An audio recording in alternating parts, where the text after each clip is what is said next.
Happy Republic day all of you. आज हूँ 26 जनवरी। आम 26 जनवरी रिपब्लिक डे काजे मनासु कारण हूँ 26 जनवरी 1950 मसीह आमर भारतर संविधान टा लागू होता। आ संविधान रचयिता किए डॉक्टर बी.आर. अम्बेडकर।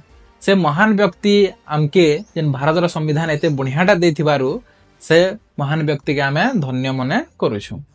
देखो आउ इथर लाग भी आमे 26 जनवरी मनासु जेनटा कि आमर फ्रीडम फाइटर बोले स्वाधीनता संग्रामी मेन के आमे मने पकावा ले भी 26 जनवरी टा आमे मनासु। जेनटा कि फ्रीडम फाइटर बा आमर जेन महान व्यक्ति मेन अछन किन किन मने ही पारबे जेनटा कि महात्मा गांधी, चंद्रशेखर आजाद, भगत सिंह, जयराजगुरु, बिरसा मुंडा इ मैंने सब जेन महान व्यक्ति मैंने अच्छन आ भी बहुत महान व्यक्ति मैंने अच्छन जेन मैंने कि आमर भारत के स्वाधीन करवा लगी से मैंने सहयोग करथिले। तो इटा हो जे इथर ले आमे 26 जनवरी टा मनासु सेतले आपण मैंने भी 26 जनवरी जोर शोर से मनो। जय हिंद, जय भारत।